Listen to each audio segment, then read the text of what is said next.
Welcome back, focus learners, to today's explainer. We're diving straight into something I think we all struggle with, moving from just passively dreaming about things to actually taking urgent, relentless action. We're going to decode the anatomy of success by breaking down three really powerful allegories. So if you've ever felt that incredibly frustrating gap between the massive goals in your head and the actual reality of your daily habits, well, you are in exactly the right place. Let's figure out how to finally defeat that laziness within. Let's just go ahead and address the elephant in the room right off the bat. Why do big dreams so often fail? I mean, why do so many highly ambitious people totally struggle with execution and consistency? We all know someone who talks an incredibly big game, right? They've got these visionary ideas, yet their lives remain completely stagnant year after year.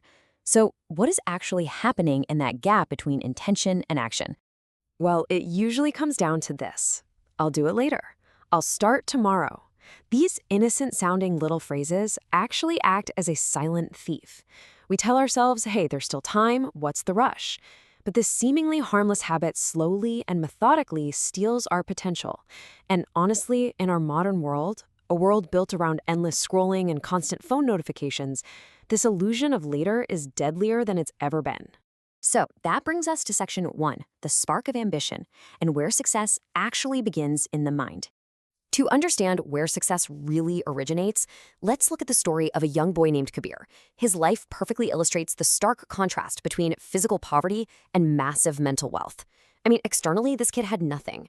We're talking holes in his shoes, a torn school bag, going to bed hungry most nights. People actually mocked him for dreaming big. But internally, he had this unbelievable inner fire and an unwavering belief that his current, physical condition wasn't his final destination.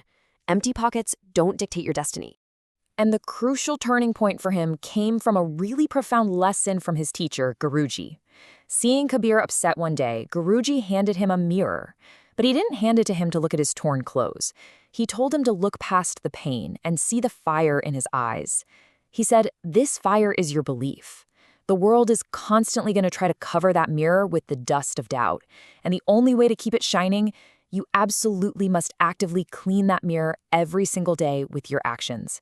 And Kabir, he actually took that advice to heart and turned it into relentless execution. Step 1, he worked. He washed glasses at a local tea shop and helped out a mechanic. Step 2, he studied. I'm talking grinding through books under a dim light when the rest of the village was fast asleep. And step 3, he built. He saved every single rupee he could to open a tiny mobile repair shop, which eventually launched his very own brand. He didn't just sit around dreaming. He cleaned his mirror with undeniable action. Moving right along to section 2, the silent thief of time and the illusion of tomorrow. So once your dream is established, you immediately face your ultimate antagonist, time, specifically the tomorrow trap. This is that false belief that we have an unlimited supply of time. There's a tragic tale about a king's friend, a jobless guy who constantly blamed bad luck for his failures. So the king offers him a literal once-in-a-lifetime opportunity. Go into the royal treasury and take as much gold as you want. The only catch? He had to do it before sunset that exact same day.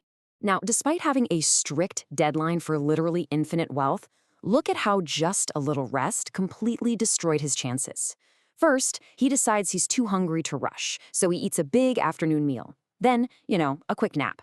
2 hours later, he wakes up, actually gets angry at his wife for waking him, and finally starts walking. But, it's a bit hot out, so he sits under a tree. The breeze is nice, and he falls asleep again. By the time he finally wakes up, the sun has set. The gates are locked tight. He was left standing there with absolutely nothing but regret. The stark reality here is that sunset comes for us all. Time is limited, and it is way more valuable than gold. As the source material puts it so perfectly, if you value time, time will value you.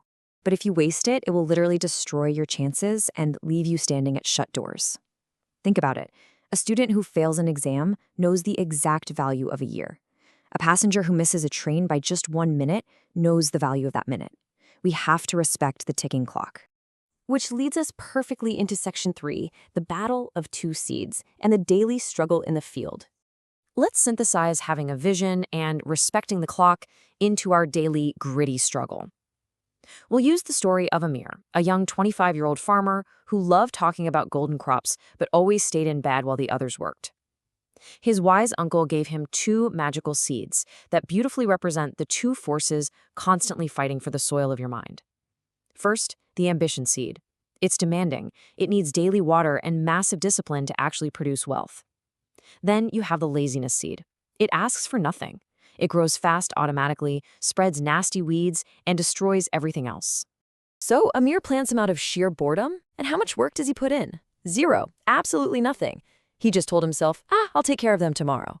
Weeks went by while he slept in and gossiped. And when he finally checked his field, that laziness seed had exploded. Thick, nasty weeds completely covered the soil, choking the life out of his tiny, dying ambition seed. His uncle had warned him, laziness grows on its own, and it had already stolen his future. Amir falls to his knees, touches that dying ambition seed, and finally, he wakes up. He realizes his dreams are rapidly turning into a nightmare right in front of him. In that exact moment, it clicked. Dreams alone are simply not enough. Only immediate action keeps them alive. He decided right then and there that he couldn't wait for tomorrow anymore. He had to force himself to get up before the sun even rose. And he attacked that laziness head on. He pulled those thick weeds out with his bare hands. His back ached, his fingers literally bled, but he just kept going. Because getting rid of deep-seated laziness, it is not a comfortable process. It is a painful, active extraction of bad habits. Whether that's doom scrolling, hitting the snooze button, whatever it is for you, you have to fight through the pain to reclaim your mind. And then he watered his seed. He nurtured his ambition every single day without fail. Slowly but surely, through the compounding power of daily effort, that weak little plant turned into a massive tree. A tree that eventually provided the fruit, the shade, and the true wealth he used to just talk about.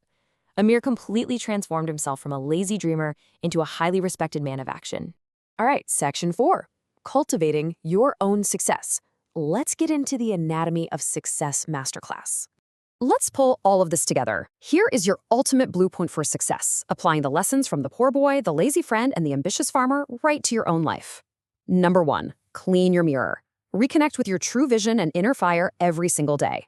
Number 2, respect the ticking clock. Remember, opportunity has a strict sunset, and tomorrow is a dangerous trap. Number 3, pull out the weeds. Actively and painfully fight your daily laziness.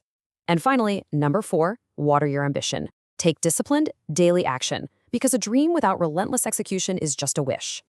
So as we wrap up today's explainer, I want to leave you with a final thought to really ponder. Every single one of us holds these two seeds inside of our minds right now, today. And the future of your field depends entirely on the actions you take. Will you let the weeds of laziness take over by default, or will you protect your fire, beat the sunset, and actually put in the work? The choice is entirely yours. So I have to ask, which seed will you water today?